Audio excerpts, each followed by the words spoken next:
Hey folks, what's up? My goodness, you already have given me love. I haven't even done anything yet. Before the show even, before my face was even up, I already got some love reaction on here, which thank you very much. I truly appreciate that. Folks, look, this is going to be a fun show, and there may be a little bit of a crash out. I'm not going to lie to you, but I think it's very, very apropos. So we're going to be talking about some Kickstarters. We're going to be talking about some comics from Kickstarters. We're going to be talking about some comics that I think are just phenomenal. And you're going to notice a certain theme with a particular publisher. I've also got something that I haven't done in a while, a nice little thing for geeking on a budget. Haven't done that in a while, but I found a nice one that was very good. I'm going to talk about something that I've been drinking lately. Watch your damn mouth. Relax. And then I'm going to have a little bit of something to say about the state of everything and sometimes how I don't feel right.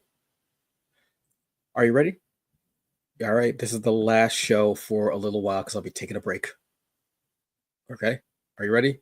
Let's go.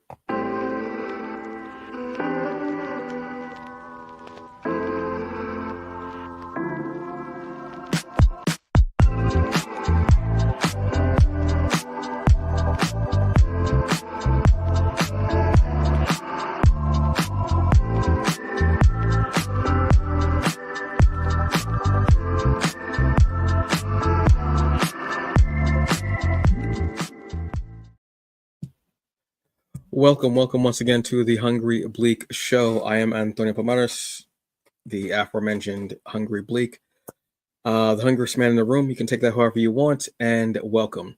Okay, so there have been no emails, there have been no messages, nothing like that. So this is actually going to be the last show for about a month, so probably until October. Like I said, last show was actually supposed to be the last show, actually the show with Jason Reeves for One Nation, the One Nation Omnibus, Arc 1, which is still going on Kickstarter. Please go and be a part of that. Broke 5 figures. Congratulations there. Congratulations. Awesome work. Not surprised at all. Yeah. So then I got the email from Jay. I said, bet, no, yes, come on, please. I don't want to say no to the culture or the community because some of you don't even answer your stuff. I'm not the best with emails, but for some reason, I think it's like locked in where if someone Black and they're creative comes on, the email pops up. Normally it does not. If you're Black and they're creative, the email pops up on my phone quickly. Like before you even hit send, it pops up. It's incredible. So on that note, folks, we're going to dive into it and we're going to have some fun today. And like I said, there's going to be a little bit of not so much as a rant, but a talk later on. Okay. All right. So let's get into it. Excuse me. With Kickstarters. You know, I'm all about Kickstarters, and I'm going to need me a little bit of this wake up juice because it's been a very long day. Kickstarters are very important. They're a way, Kickstarters are crowdfunding. If you do not know, crowdfunded for so many things, but it's been very prevalent for comic books within the last few years, I want to say, really. So much that they have like a whole division for comics. It's a great way to pre-order comics and also to get little goodies and merch that you may not get any other time, like maybe t-shirts, obviously, pins, obviously, hats, hoodies. I believe Jason Reeves has a whole line. If you hit the right tier with Jason Reeves's Kickstarters, you can get a whole outfit out of it. That's not even a joke. That's legit. You can get a whole outfit. Okay, shoes, shirt, jacket, hoodie. You can get a whole outfit. Wait till he starts doing jeans and drawers. We're done. It's a wrap.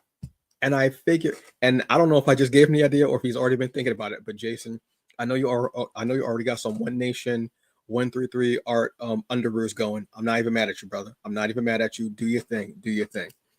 I will wear them. Hell, I'll model them. What do I care? It'd be great to do. I'll go up on screen and do that. Awesome. So we've got a couple of Kickstarters I'm going to show you right now. One is for nope, that is the wrong button. That's the button to let loose the hounds. Um, don't ask, it's fine. Don't worry about it, folks. So the first one that we have is for obviously one of my favorite creators and one of my favorite companies out there is Unstoppable Comics, and this is for the Dead Princess. This is for Vicky Sticks, the Zero issue. This is a prequel issue. You all know with Unstoppable Comics, the thing about always love about them is that they are a family company. Quite literally, they are a family company. Um, JD Rosario, who is the face um, of the company, and I mean this is his baby, his child, and he has expanded so much to his to family and friends. When you go to his booth at New York Comic Con, it is like going to a family event, literally. And I always love going over there, saying hi to them, and just being a part. I remember last year or the year before that, it was actually, I want to say it was JD's birthday, and they had cake, and I was like, oh no, I shouldn't have cake because I was going to have dinner, I believe, after that with a dear friend of mine, and I ended up having cake. So I had cake before dinner, which was awesome because we all know I love a big piece of cake. Anyway, folks, so this is a prequel issue to Vicky Sticks, which was released last year, I want to say. Right. So pretty much, as it reads, sometimes monsters need heroes, and they get Vicky Sticks in this prequel for fans of Hellboy, She-Hulk, and '80s Beauty and the Beast TV show, which is a great nod, honestly. This one is a fun one. I've Ensemble Comics is more known for maybe superheroes, obviously.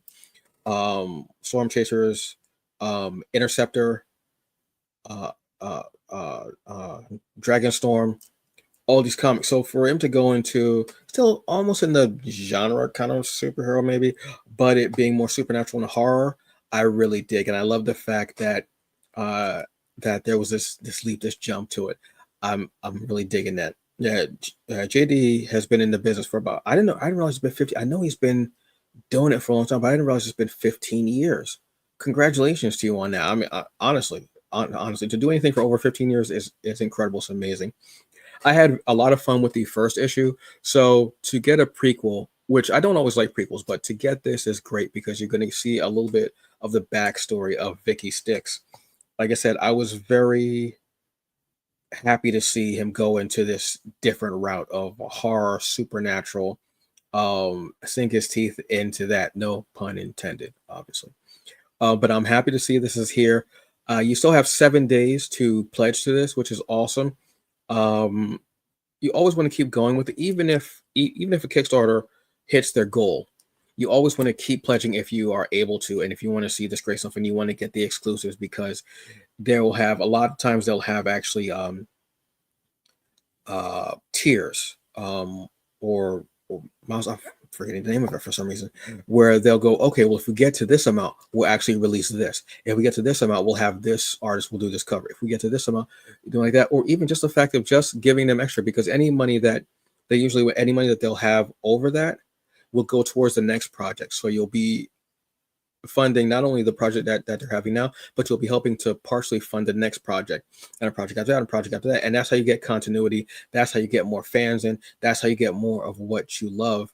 And you're gonna love Vicky Sticks, the this prequel, this Zero issue. I'm a fan, unabashedly.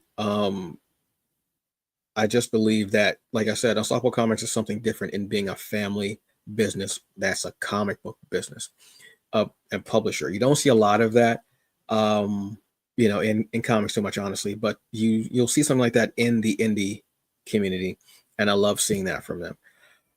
JD's always a win for me. I can't think of anything that I've read from Unstoppable Comics and be like, yeah, I wasn't too fan of that. Not too much of a fan of that. I've always enjoyed their stuff. Even before I got to know JD, I got to know JD by asking him about his comics and talking to him about this and what I liked, and he would ask questions from me as a reader, reading so many comics. So I'm definitely a fan of JD. JD will probably be on after me because he usually goes on lives um, with his show on YouTube as well. So shout out to JD, Vicky Sticks, the Zero issue. Go and check it out. You will not be disappointed. I can guarantee. I don't know why I did that. I apologize immediately. I apologize immediately, folks. The next one, excuse me, is Star Wielder. Now, you all know I had Jay Hero here last week. Had such a great time speaking to him and about everything that he wanted to go through as far as comics, and this being his first like creator-owned comic. I think it's so awesome. Star Wielder it's actually been extended. It's been extended for I believe 7 days, which is great because they are at a huge milestone and have 7 more days. So let's keep it going for them. Star Wielder is this is like I said, Jay Hero's premiere debut comic.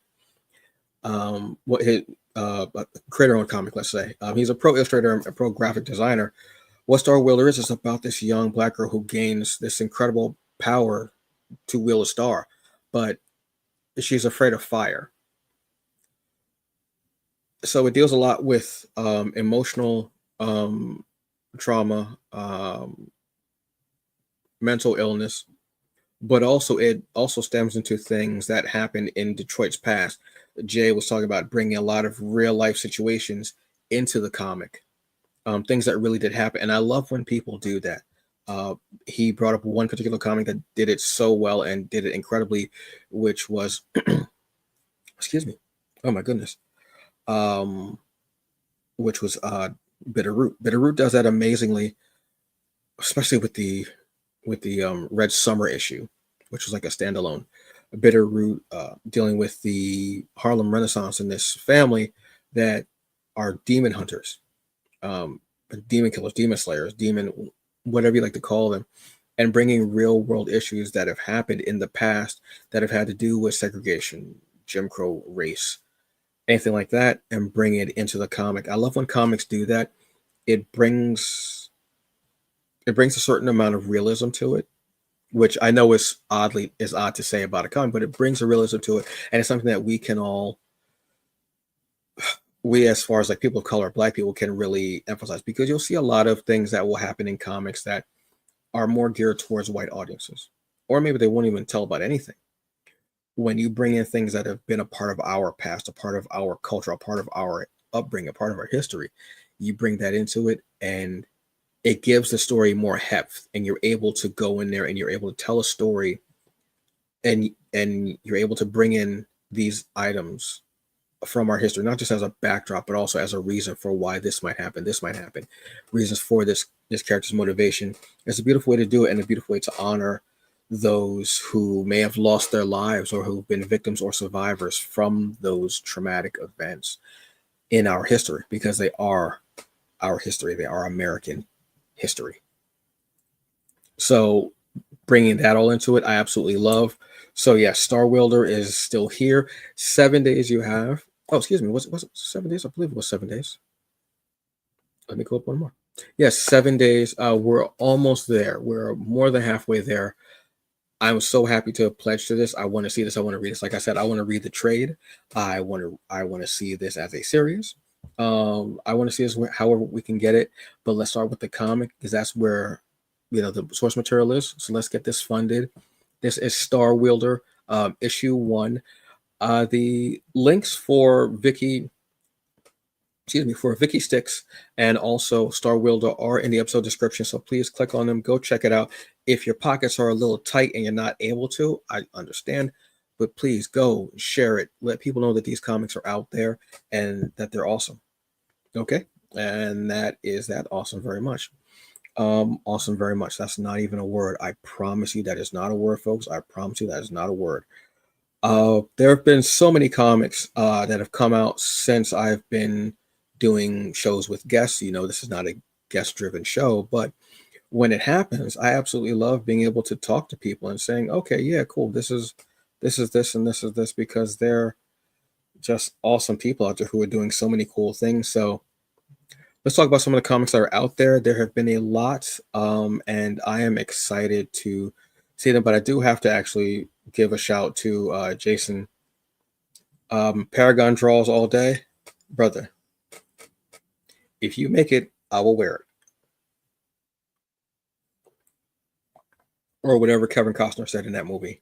I don't know, but yeah, no, seriously, dude, I know you're almost there. I know you're almost there with the draws. Out of context, that sounds kind of funny. I'm going to be honest with you, but yeah, thank you, Jace. Thank you. All right, so let's go with what we've got as far as what's out there. So the first one I'm going to bring up is Temporal Tenth. This is out of Subsume Studios. Dedrin and whoever he brings in always brings you something cool and great, and this was awesome. Again, a comic that brings in not necessarily real life situation, but also real life people in our history, in Black history, icons there. So this is Temporal Tenth. Like I said, this is out of Subsume Studios. As you look, you can see some of, obviously that's Sean Damian Hill. I mean, I don't even need to describe why that's Sean Damian Hill, or this one. Sean, he does something with the face. He gives you that. It just the detail of there. It's just beautiful. I absolutely love it. It's always so great. Um, uh, this is obviously my man Stanford Green. Just yes, just everything. Look at the way I love the way that Baldwin is turned around. I absolutely love that. That's yes, absolutely beautiful. Just giving us everything. Just to be, I wish I could draw, so I could just draw these black figures and just honor them in such a beautiful way. It's great. So yeah, so this is Temporal Tenth. This is written by John Robinson IV and Dedra Steed. This is illustrated by Antonello excuse me, Antonello Constantino. Hope I pronounced that properly. Colored by Elisa Bisignano. Lettered by And World Design. Obviously, I was talking about And World Design for some reason the other day. I don't. It's just yeah. It's just when it's cool. When things. And the covers are by Antonella Constantino, Sanford Green, Sean Hill. Oh, Cannon White's. Oh, Cannon White. Oh my God. Why didn't I? Oh, was that this? That was the other one. Oh my God. Yes. Oh, Cannon's another just a monster of a just art like a sledgehammer, just hits you in your face and make you wake up.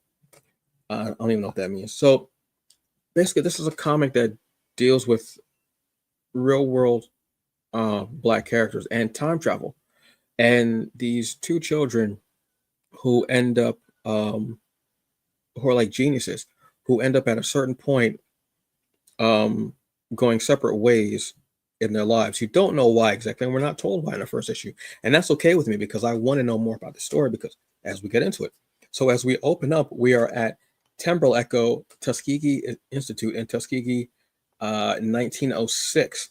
Now you'll notice this machine looks very familiar to us all. It obviously does. Yes, this is the Time Machine from H.G. Wells' book, The Time Machine. And we got, I don't know how else to say that. And we're very curious to see what's happening here with time. As we go through the story, we'll see little things that have to do with time. Time echoes, I guess, what would be the best term for it, because there are things that are happening all throughout time, different situations in different eras. The thing I loved about it is the two children who are these geniuses who they go separate ways.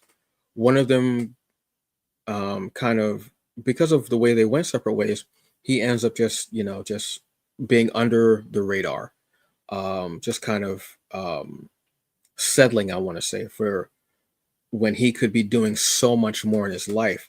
But because of why he's done, because of the choice that he's made, he's doing this. He's doing this for a reason, I want to say. I'm not sure why. Where the other person has gone higher and amassed more as far as life, but they haven't forgotten about each other. They do think about each other. As children, they made a bet, and the prize was this rocket that belonged to one of the children. And it's a keepsake, and it's always important to have like a keepsake in a story. But as we begin here, we are first seeing W.E.B. Du Bois, uh, who is talking about what we need to do, what we have to do.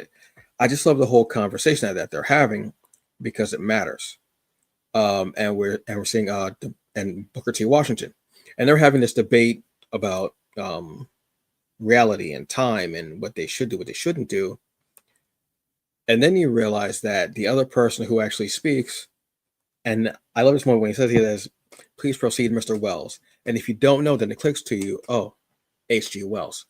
And then we get our first scene of the time travel happening from that machine, or our first time echo, and it goes from there. The two children are at this board and they're solving this incredibly intricate math problem that's being proposed by their teacher. Both get the same time. They both are winners because they're both geniuses. But it's also about them being so ahead.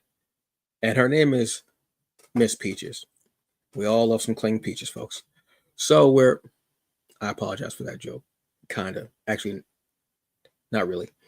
And you see them talking, and these two children are best friends.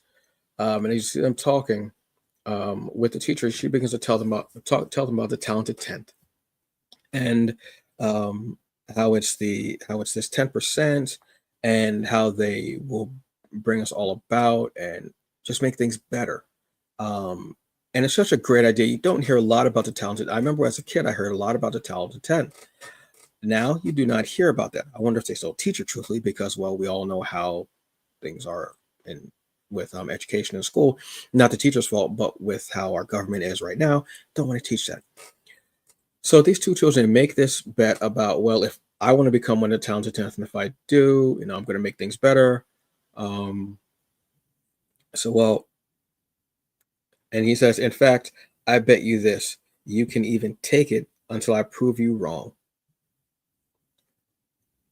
So she says, okay, because the young man, he has a dream of being one of the talented 10th and to make things better. She says, they're not even real. Don't worry about it, what have you. And this is one of the temporal echoes also, where we see a ship getting taken down by this creature that's part of a time echo. And it turns out that this is a slave ship.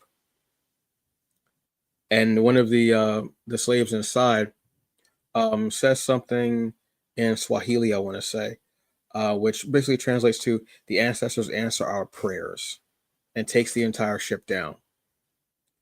And it's a shark, Megalodon, possibly. I didn't see Jason Statham in here, so I don't know. Possible.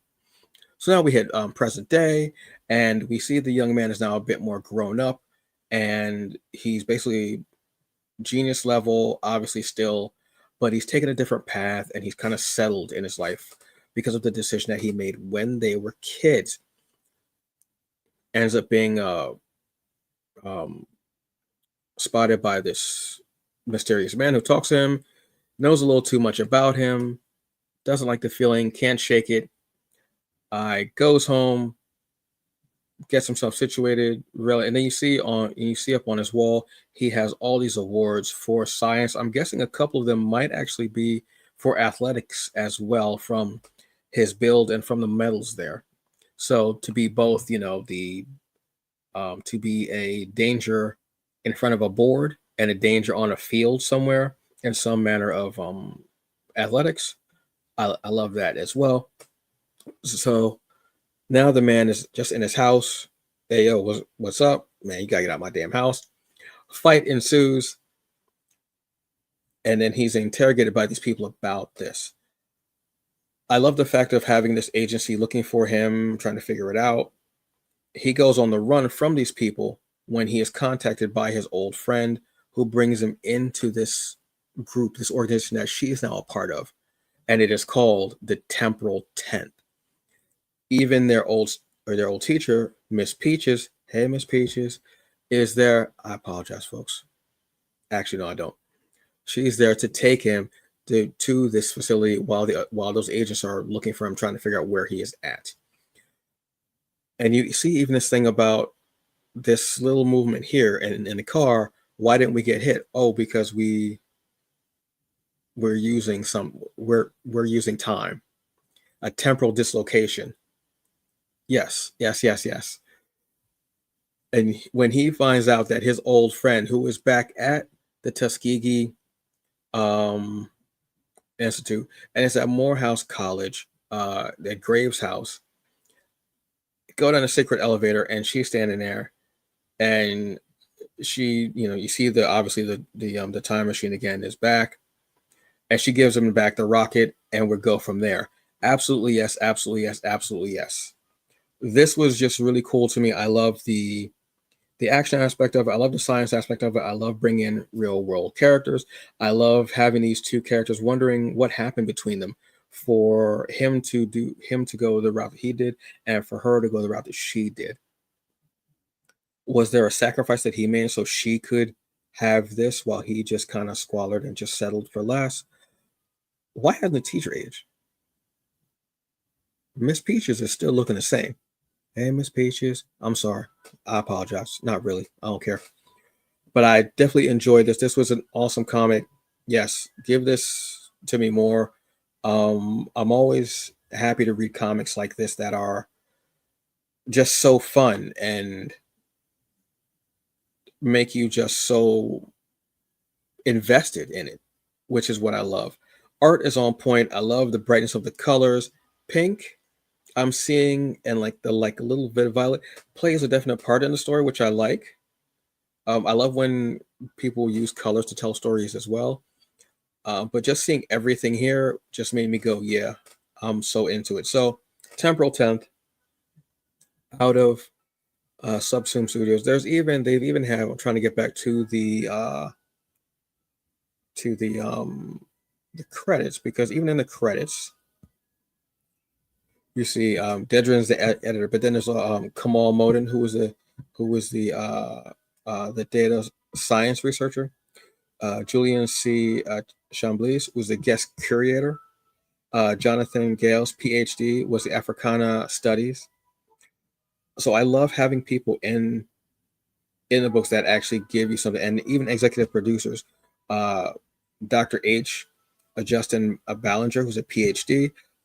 Chuck Brown, Sonia Dennis, Odie Gray, Dr. Calvin Mackey, all executive producers. That feels like a movie.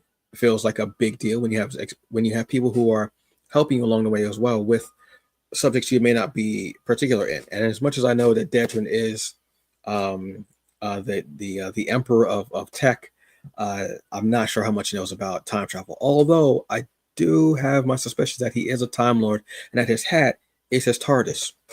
I'm just saying it's a possibility.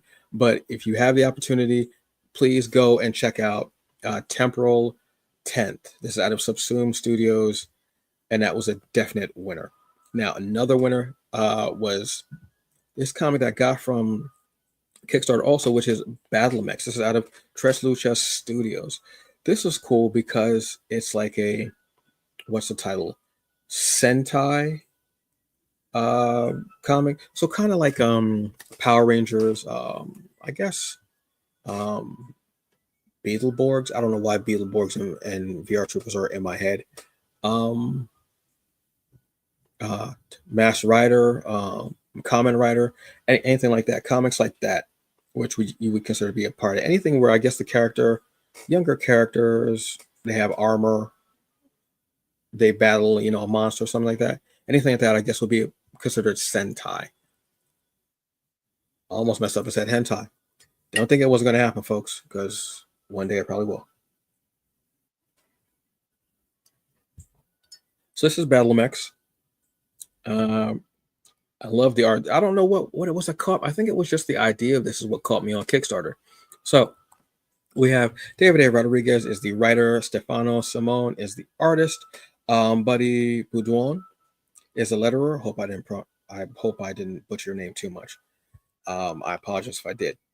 So basically, this is the story of a young group of heroes who end up um, fighting this alien threat on Earth. The thing I loved about it again is the fact that it deals with uh, like I say like Hispanic Aztec um, Sentai characters, which you don't get a lot of Hispanic or Latino characters in that genre. Honestly, most of the times when you think of that genre, you think of Japanese, Asian. Um, Power Rangers, to a certain extent, was multicultural, but you really don't think too much of it.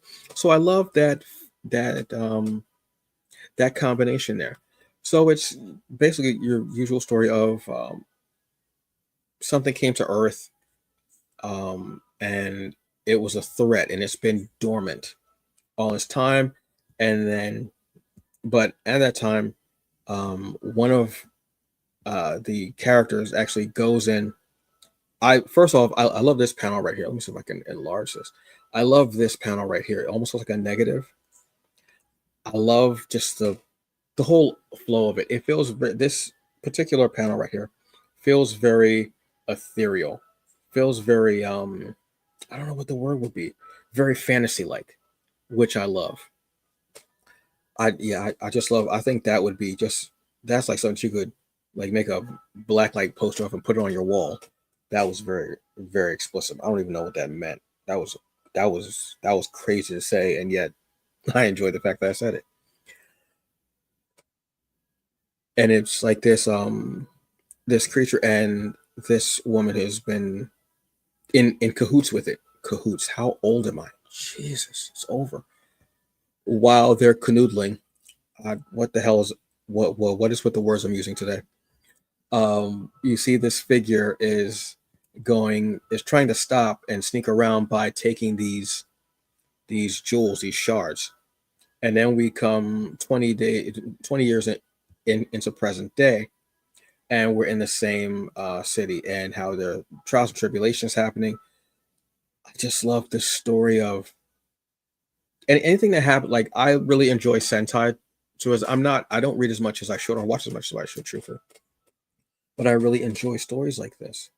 And to have these creatures being fought by these young heroes, like when you see a big monster and then all of a sudden you see a Zordon type of character, like bringing these heroes together. I love it because they're Guardian Battle Force Mexica, which I love. I love. I also love the fact that one of the characters is a luchadora. As you know, I'm a wrestling fan. I'm a fan of CMLL, fan of AAA. Didn't get as much of a chance to watch Lucha Underground as I wanted to, but I saw some stuff and I always loved it.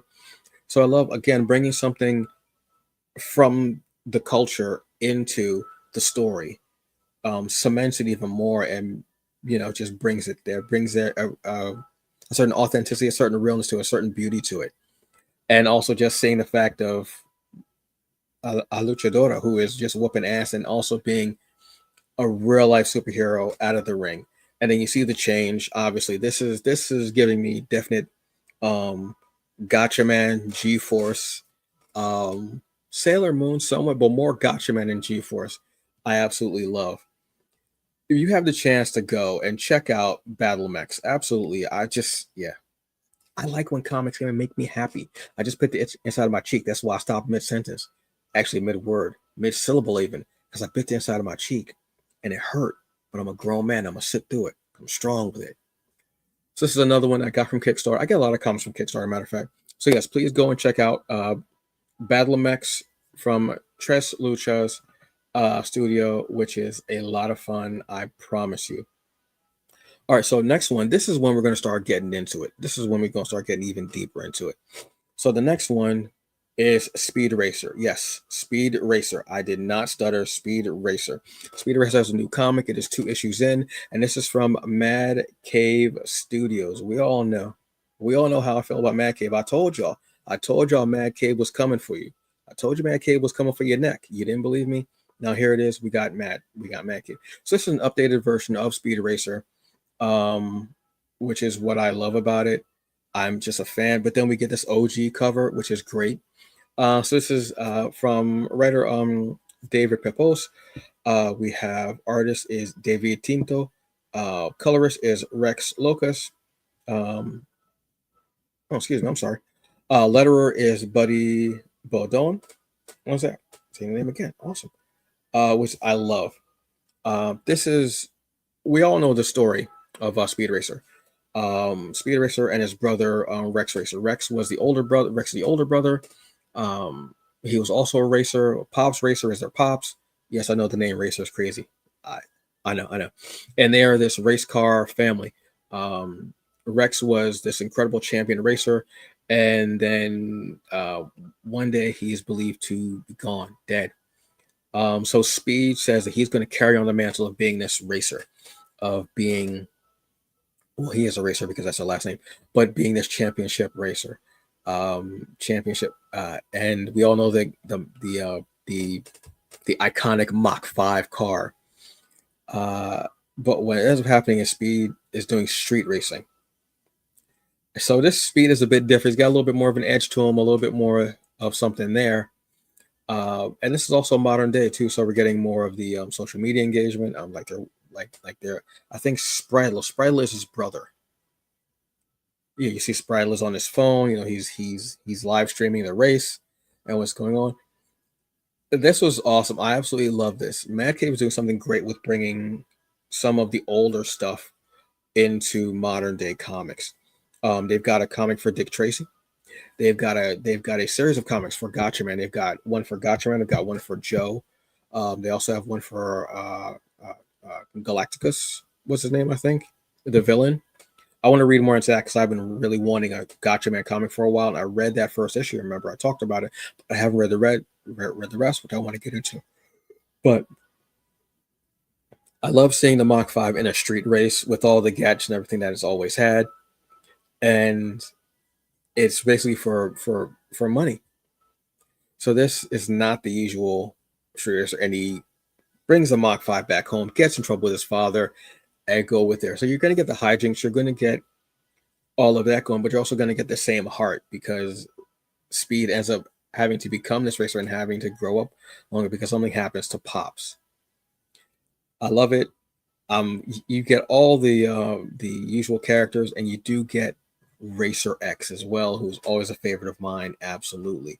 So go and check out Speed Racer. Colors are phenomenal. I love the action. Again, very kinetic with the races. You cannot have races and then feel slow. These races feel fast. They're going by you at the speed of Mach 5. Yes, I made that joke, and I do not care. Bite me. And I enjoyed it. Yes, this is a fun comic. It's fun. Go and check it out. That is Speed Racer. Did I even show you? Did I show you it? I don't even know if I showed you it. Did I show you it? Because I want to show it to you again. It's just beautiful. There's, like I said, the retro cover with the old. So it makes you actually want to go back and rewatch the old series because I grew up with Speed Racer. My God, Antonio, how old are you? None of your business. So this was a fun one for me. You can probably hear the ice cream truck in the background, right? Why is the ice cream truck out this late at night in the dark? It was out one time last week at 9 o'clock. I locked my door and said, no, that's not right. It's not right. I'm not falling for that trick. So yeah, Speed Racer out of Mad Cave Studios. They have issue 2 just came out this week, I want to say. Yeah, so please go and check that out. Next one is Ancestral Recall from Ahoy Comics. I talked about this on our Geek Culture Upfront show and on one of the shows with Robert when we were just talking about comics that are coming out in general. So yes, this is out of Ahoy Comics, which is a company I dig. That cover is crazy. So basically, this is a story of this older black couple who are. Oh, I was at the end of the comic? Damn. Let me go back. Good God. First off, that cover is ridiculous. That cover is crazy. All right, so the writer. I can't blow it up? No. Of course I can't. So the writer is Jordan Clark. Artist is Adigan Ilhan. Colorist is Pippa Boland. And letterer is Rob Stein. So this is the story of black couple, which the thing I love about them is that they're older too. They're an older black couple. I want to say they're in there. Maybe they're, maybe they're mid to late 50s. I want to say they look good. Obviously, husband is an artist, and his wife is his agent, and they're very loving. Everything. and they have this neighbor who's a little nosy, but she's a very sweet girl, and he has to go and get her medicine for her, for his wife one day. And there's a true love that you can feel between them. It's it kind of leaps off the page. It's a very sweet love, and it's a very soft place, safe space love, which I just enjoy. There's passion there, but there's that love as well is there. She's picking up her medication, and as he one day he wakes up that next morning and she's not there. He's looking for her. He can't find her. She's not there. His wife is gone missing. Can't figure out what's going on.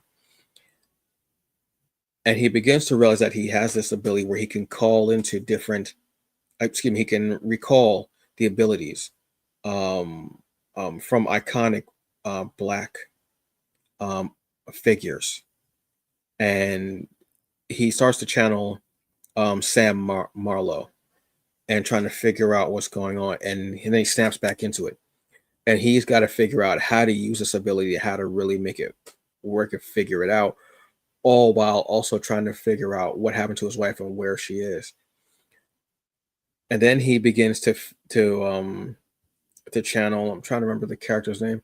I don't believe it's Alexander Dumas. I don't believe. Um, it's a fencer. I'm trying to remember Baumbershald, the character's name. I'm drawing a blank, unfortunately. And what he does when he begins to, yes, there we go. And it's Jean Louis Michel, a Haitian soldier and greatest swordsman of the 19th century. And with a pipe, he begins to fence these robots who he's believed are part of kidnapping his wife. So to be able to do this ancestral recall, like I said, these abilities, and when he does it, it takes a lot out of him, and he can't figure out what happened. It drains him of all his mental energy, everything like that, his physical as well. I love this. The thing I love about this, first, the art. The art just feels dope. It feels like something that you would see like on the street in a mural, which is what I love about it. Also, the fact that it doesn't shy away from showing that they're an older couple. You see all the gray in his beard. I can attest to that. Um, you know, you also see the gray in her hair, and it's the love that hits me as well. The love of from the two of them just hits me, and it's beautiful, and I love it. So yes, go and check out Ancestral Recall. This is one to definitely go and check out.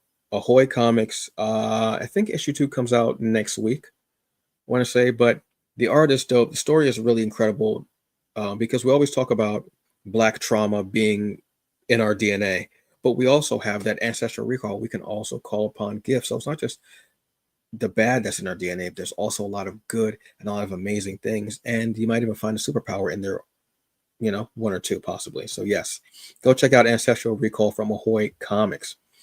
Next up is Batgirl. Surprising? Don't be. It's Batgirl. No. All right, so this is Batgirl, obviously from DC Studios. This was a impulse buy from me. I heard somebody say, "Oh, this is dope. Check it out." And I was like, "Oh, let me check it out." So, like I said, this is Batgirl from DC Comics. This is basically a story of Batgirl and Lady Shiva, her mother, are on the run from assassins. The assassins are trying to get at Lady Shiva. But let's actually give who is the writer on this. If I can actually zoom in on it. Yeah, let's see if I can. Awesome. So the writer. So this is written by Tay Bromble. Colors are from Mike Spicer. Artist is Takeshi Miyazawa. Oh, I love your name. Uh, Letters are Tom Napolitano, which I believe I've talked about his work before. This was really cool. Mother daughter on the run. Assassins are after them. Yes, please, please, yes. I love the look of it. I love the vibe. I love the fact that it centers on Batgirl and Lady Shiva and their tumultuous relationship at best, and wondering, is she going to betray her? Is she going to use her daughter in a nefarious way? Is it true? Is it a lie? Whatever it is. At first, Batgirl doesn't want to help her. Then she decides, okay, I will help you, and we go from there. And this is, if you're not sure, this is Cassandra Cain Batgirl. That's why it's the old school Batgirl suit with the mouth covered up, which I think is really great. Just going into that, Lady Shiva was one of the most dangerous fighters in all of DC Comics. Her daughter might just be about at the same level of her. And seeing them just go at it, the action is frantic.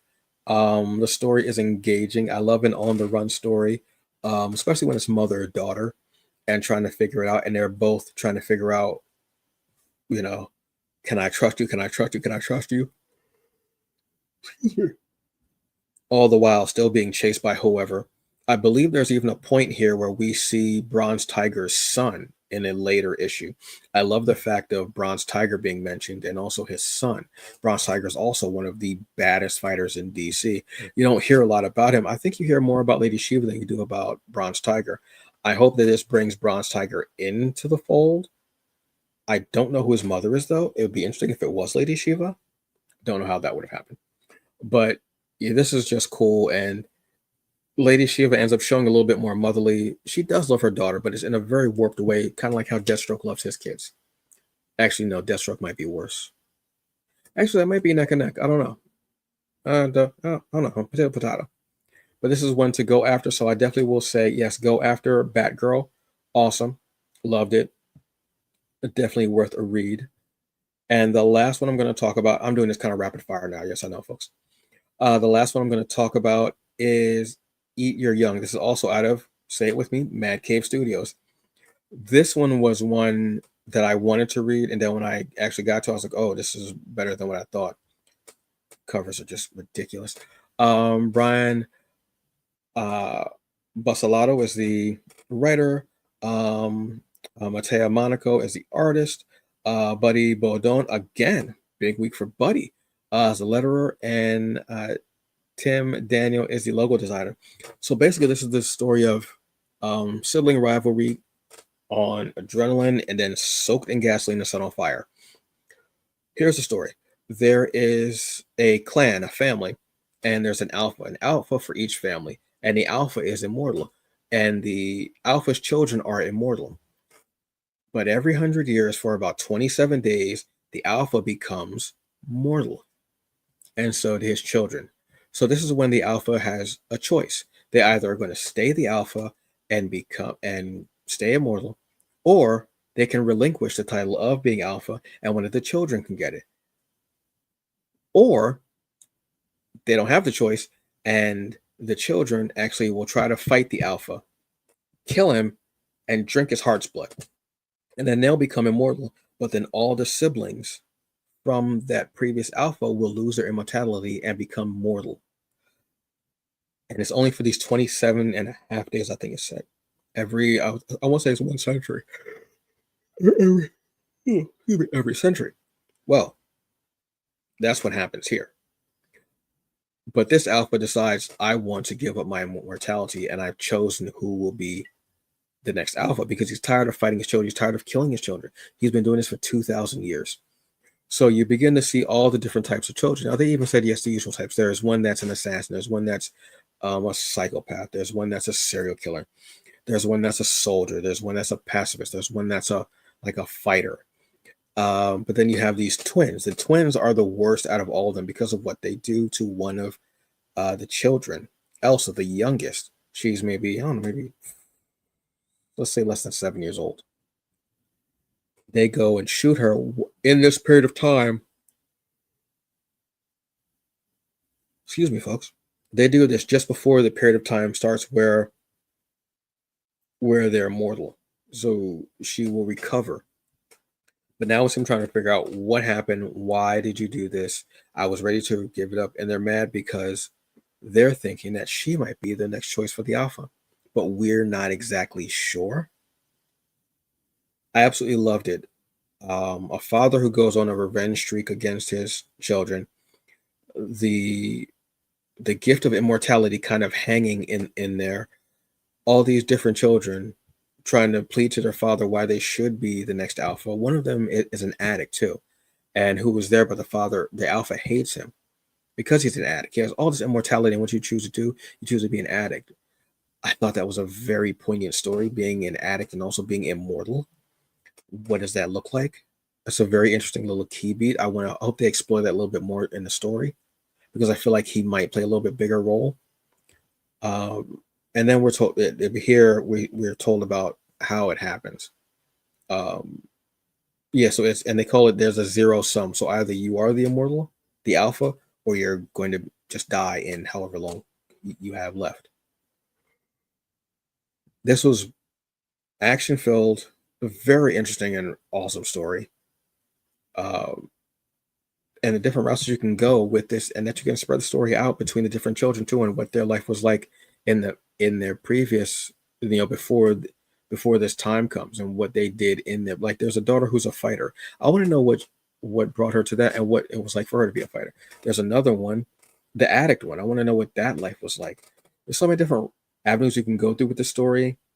I'm excited for it. I want to see more of it, and it's just awesome. So give it to me. Yes, please give it to me. So that is, oh, I apologize. I thought I had this up on the screen for you so y'all could see, because the covers are crazy. This is what happens when you don't sleep a lot, folks. Yeah, it's just, some of the story is just so good. Like I said, the covers themselves are just beautiful. They're just absolutely breathtaking. As you can see, the first one here.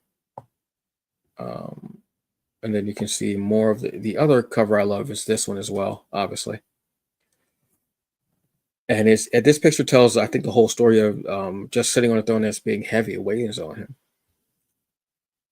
And to go after the youngest child because you think she might be the alpha, and then knowing that you're going to end up incurring the wrath of your father, who's been fighting for 2,000 years, who has killed so many of his own children who he didn't want to, but because of the way this is, it's almost, it's, think of Highlander, but in a family, and there can truly be only one, and the rest of y'all will just die regardless, no matter how it comes about.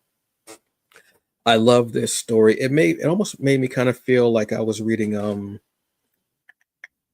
oh my god, I'm trying to remember the name of the story.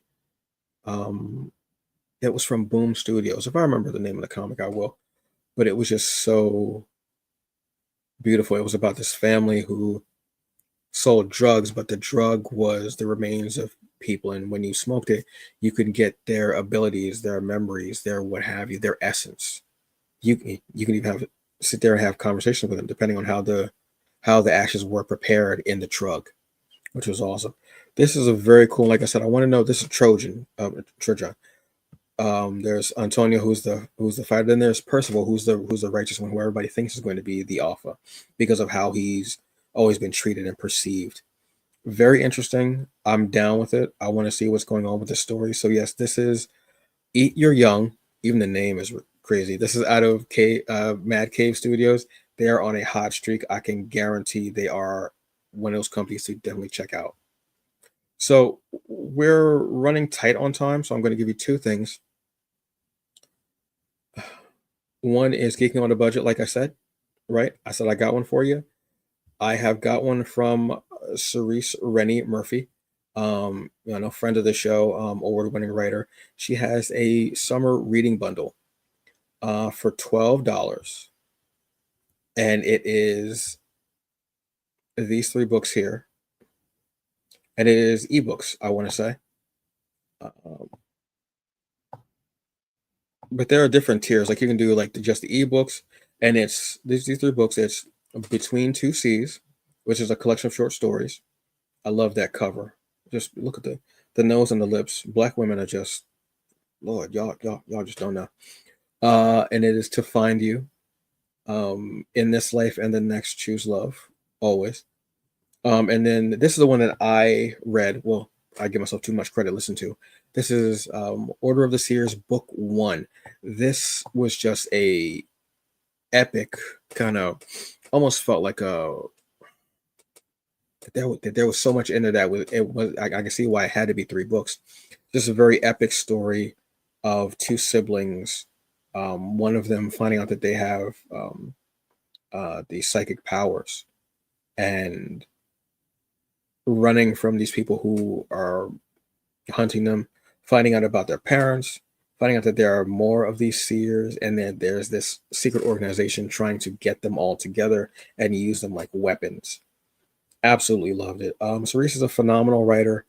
Um, I'm actually after the book I'm reading now. Actually, no, actually, no. I'm going to read her latest tome, which she's working on the sequel to now, which is awesome. Um, it's in the Garden of Light and Shadow, but she's working on In the Garden of Light and Shadow part 2 now, which is awesome. That's going to be called a War of the Fallen. Love that name. These covers are ridiculous. These covers are just absolutely. These are covers that just make you go, "What?" They're just awesome. Yeah. I'm also listening to her Wolf Queen now, um, part 1, which is very beautiful. Loving it. So yes, this is Cerise is just a phenomenal writer. Um, you know her not just from being a writer, but also being the founder of Virtuous Con, obviously, and just an incredible being.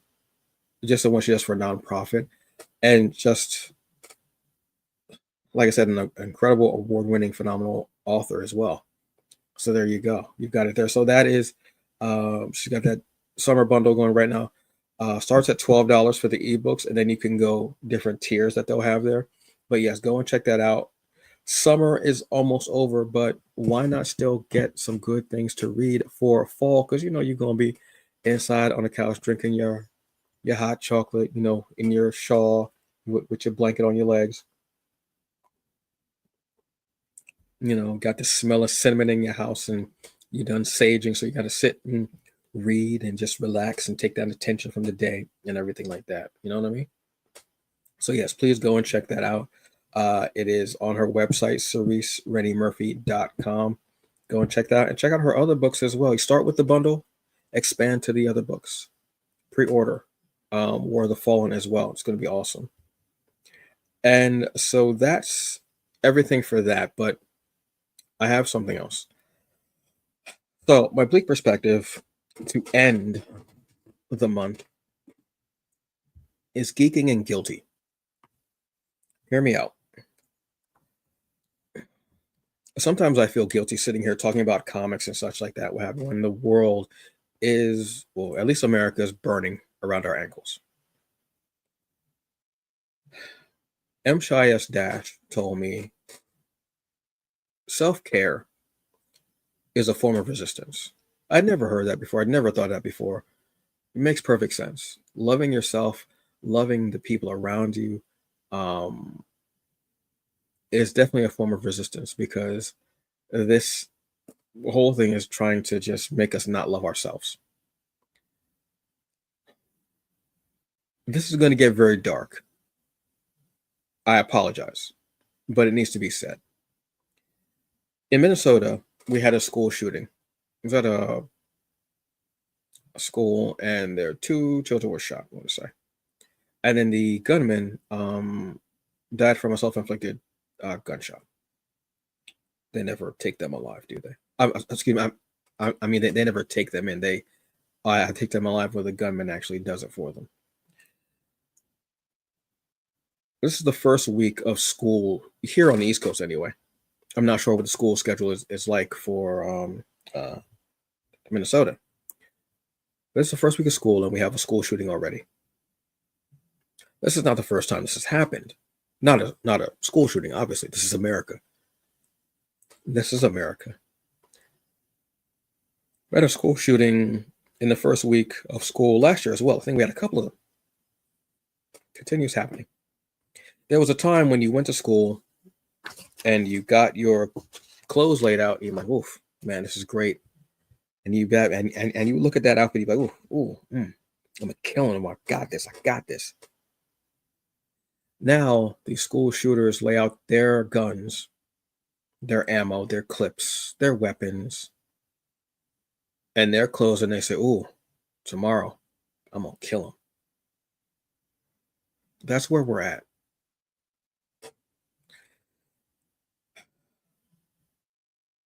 The first week of school, and I believe the school in Minnesota was a Catholic school, church, holy place. Our children are not safe in school. They're not safe in churches. They're not safe on playgrounds. They're not safe at home. They're not safe anywhere. We are not safe anywhere.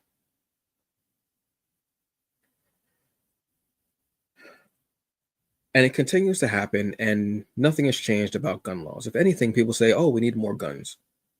We need more guns," and then we have more school shootings. You don't correlate the two together. And then there's our fearless leader, Trump, who is silent. I realize that his silence usually means that he has nothing to say because he's an adult and an idiot.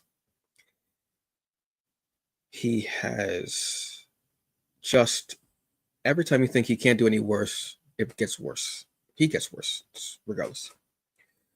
He has the mental capacity of a gibbering golf ball and the temperament of a wild boar on crack with a side of 8 ball seasoned with paprika.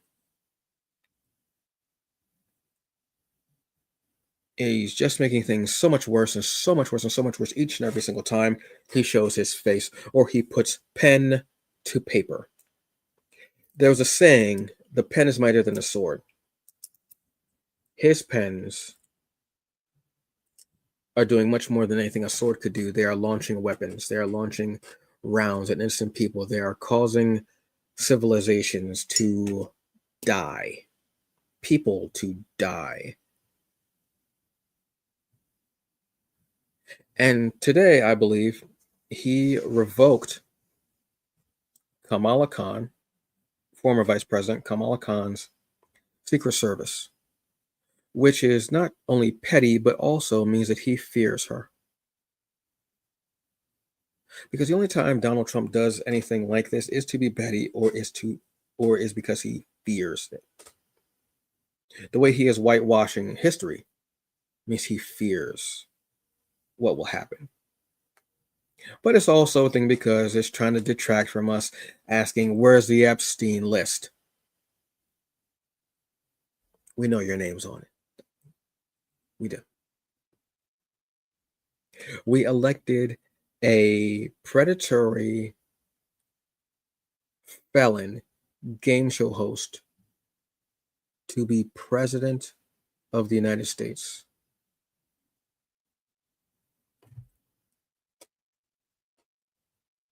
I don't know what to tell you about that.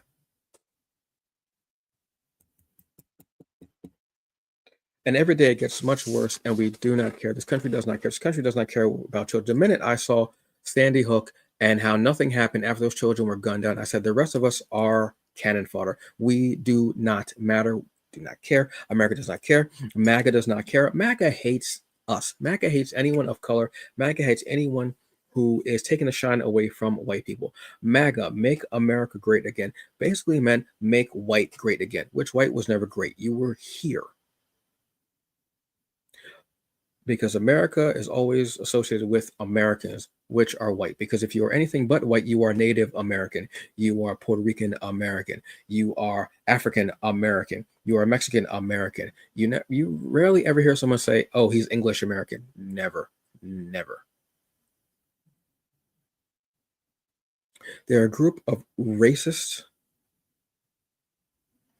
a group of zealots, even Islamophobes, bigots in suits.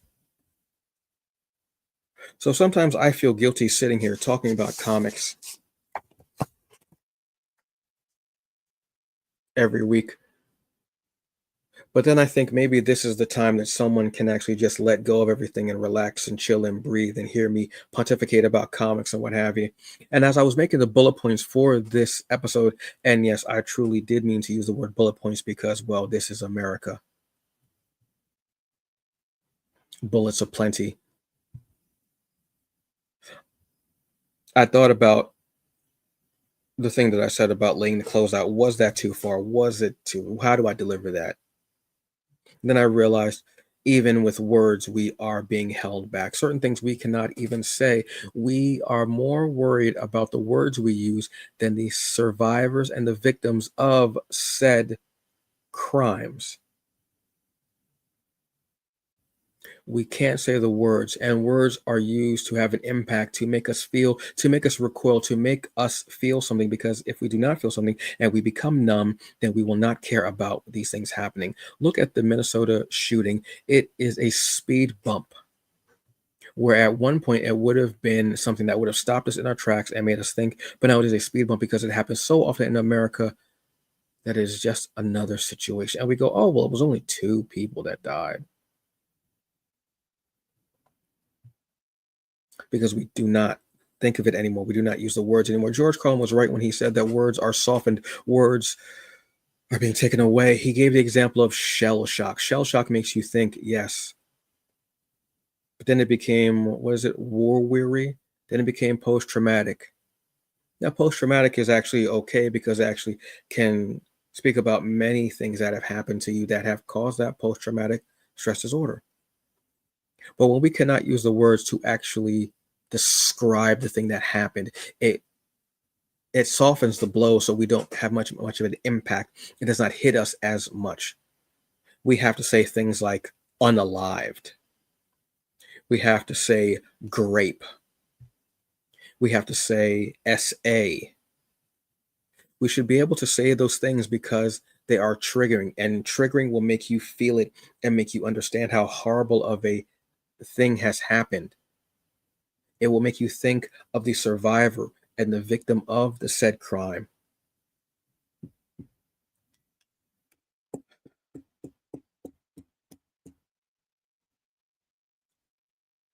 We are on an incredibly slippery slope and we are almost at the end. And at the end are spikes and fire. Now, you did not come here to really hear me talk about this. I am not, like I've always said, I'm not some politically smart person. I am not Joy Reid. I am not Jon Stewart. I am not Trevor Noah. I am not Amber Ruffin. I am not any of those people who are smarter and who can talk about this ad nauseum and kill it. I'm not. I'm just a guy sitting at a table drinking an iced coffee, wearing a hoodie, talking about comics. And every time I still think maybe there's something more than I can do. So I say this with all due respect. I say this with the love and admiration. Live, love the people that you love around you, and F Trump royally. F him, F his whole office, everything, as he does everything to destroy and take down what he fears and what he doesn't like, because he is a child, an infant, an imbecile.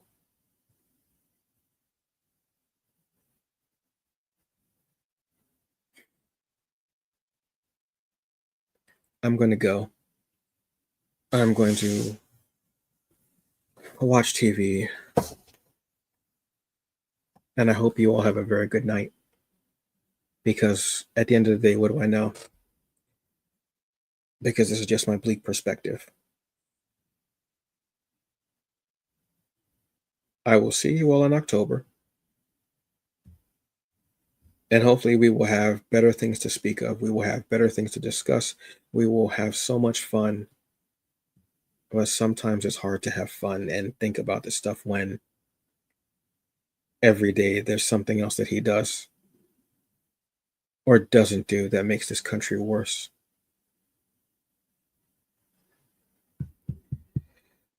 Folks, you have a very good evening. Enjoy the rest of it. Love the ones you around you. Hold them and tell them how you feel. Drink your water. Take your meds. And I will see you next time. And remember, F Trump royally. Because we need better. I'll see you in a month.